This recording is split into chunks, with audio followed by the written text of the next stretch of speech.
Hi everybody and welcome. I am so glad that you're here. Today's gonna be a really awesome video because we get to remove a whole bunch of bushes together. I have previously removed 6 different established holly bushes, and I removed also then some established rose bushes. I have removed also some Japanese barberries, which are really bad because they do attract then the iso sticks, which is gonna be then the sticks that carries then that Lyme disease. So if you want to watch them, the actual trees that you should not have in your home, because even though that they're perennial, they're really cute, they're really pretty, they do attract that iso sticks. So if you're in the northeast side of the US, that's a tree not to have.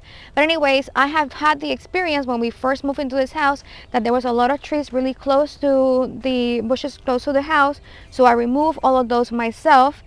But back then, because they were all together, that they were big, but not as big as they happen to be now. Because I left 3 bushes behind, and because I didn't have any more competition, then they grew exponentially in the past 4 years. And now that I was going to remove it, I was like, well, maybe I should not do that much work because I have herniated this. And I was like, well, I should definitely call somebody and then verify. But I started verifying with different companies to see, and like the minimum to actually remove just 1 bush is $200. And I'm like, I'm gonna be removing 3 bushes which are well established, more than 10 years in that place. They have rocks around them. They have also other things I need to remove. I don't want to throw them away, those bushes. I want to relocate them, reuse them. So they have to be careful also how they're removing then the root system. So I know that the minimum is not gonna be then $300 per bush. So I said, no, that's not gonna happen. We're gonna be removing it ourselves. And you know me, hands-on in the garden. So I'm going to show you in the process of how I remove then the bush. First of all, because if you suffer like back pain like me, you're going to need then to have then a back brace. So I'm going to put then in the link the back brace that I use, which this back brace is amazing. You have seen me in every single video that I use always my back brace for my back.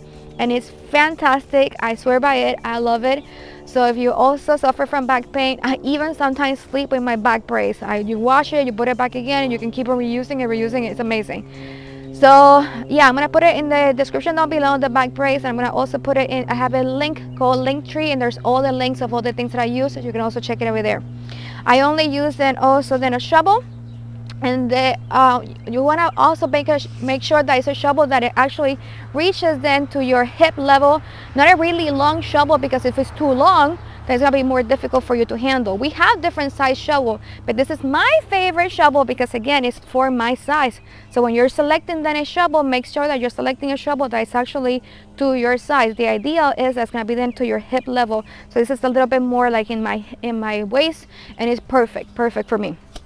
And then I also have a rake that I use them for actually remove then all of the soil that I have been digging out.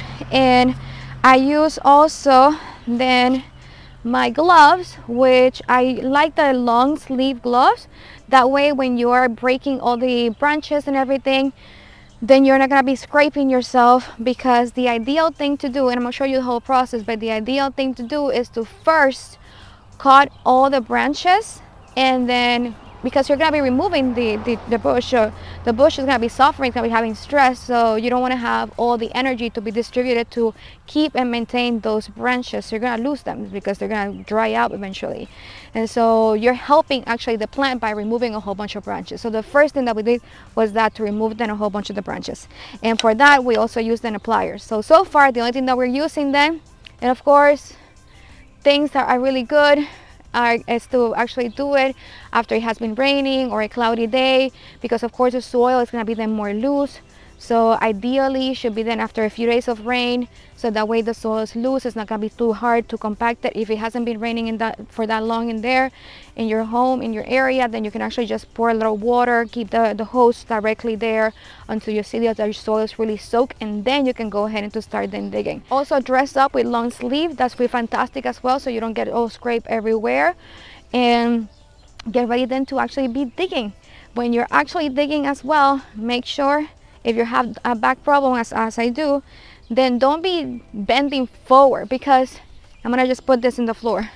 But the thing is that if you suffer from back pain, The worst thing that you can do, and if it's like me, herniation, but stenosis is different. So stenosis is going to help you then to actually lean forward. But in a case of herniated disc like me, then flexion, leaning forward is going to be the worst thing that you can do. So don't do that. Don't do that if you're in the garden and you have to then dig some holes or whatever.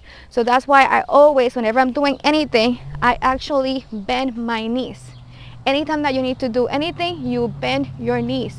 So when I'm digging holes or whatever, you will see me that I have the shovel. So I'm going to take that shovel, for example. And if I had the shovel, for example, you will see me that I have the shovel, and I will then bend my knees with the shovel. So that way you're not putting a whole bunch of strain in your back.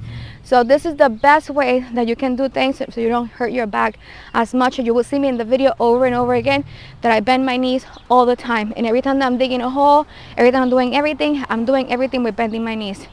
And here, this was the relocated bush that we did, I would think like 2 years ago. And those are two of the bushes that are relocated now and planted then. If you have holly bushes, holly bushes, they have a nice superficial root system. It's not that deep. I would say like 1 foot or 2 foot deep, and you can cut it tremendously. They're very forgiving, so you can just cut them away and they will grow back again. So don't worry about cutting the root system for the holly bush. It will grow back again. Anyways, you can go ahead and enjoy the video. There's lots of the footage of what I was doing, what I was removing then the holly bush. So enjoy the process. When you have an awesome day, if you have any tips and tricks of how to actually remove bushes, then share it in here for everybody else as well to enjoy.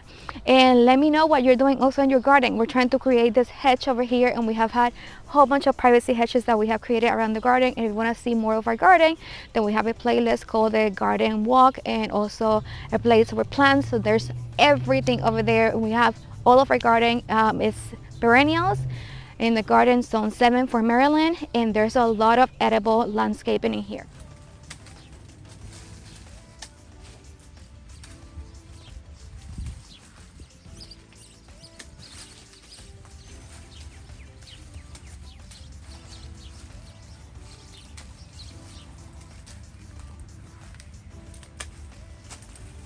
So now I have been doing this digging of the hole. As you can see, just breaking lots of the roots. Don't worry about breaking the roots. Break them away. It's okay. This tree is very good. He actually is very forgiving. I'm gonna then continue then digging, and as you can see, I'm trying to make like a little trench, like a little hole. So you see that the root system is not that deep, maybe 1 foot, 2 feet, the most deep that I would say. So the root system for the holly bushes is very superficial but very strong. So go ahead and just cut a circle around it. So that's what I have been doing, cutting a circle. It was a little bit difficult and heavy, so I removed a lot of the soil so that it wouldn't be that heavy.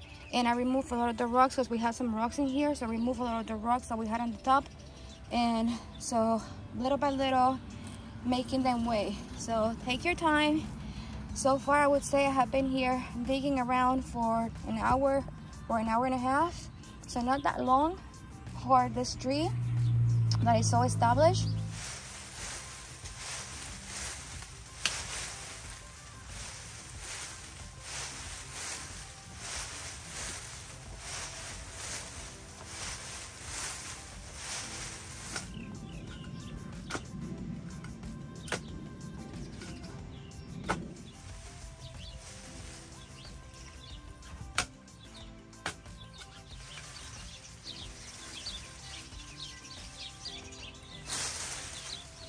By the grace of God, God is amazing. I thank God for giving me a body that is strong.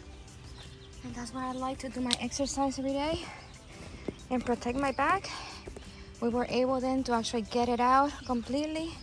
As you can see, the root system over here is just like 1 foot.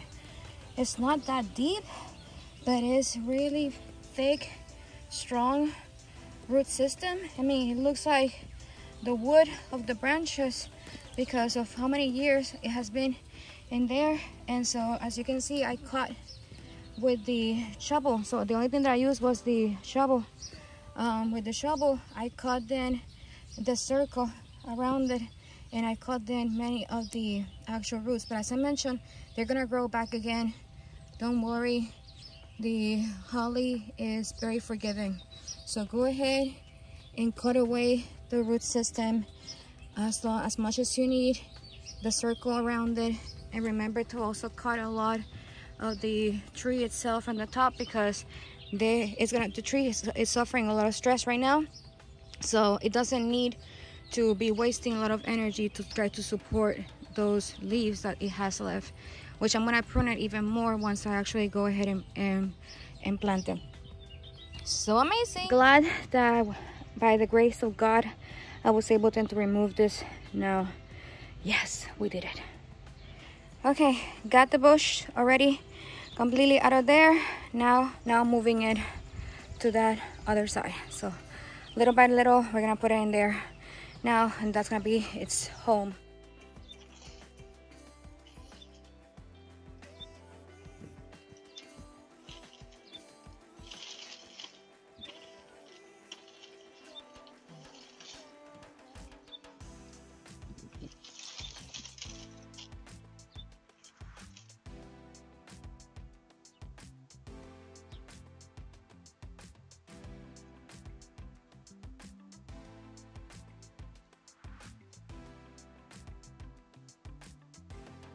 Have an awesome day. Enjoy the day, enjoy the miracles. Bye, love you all. See you in the next video.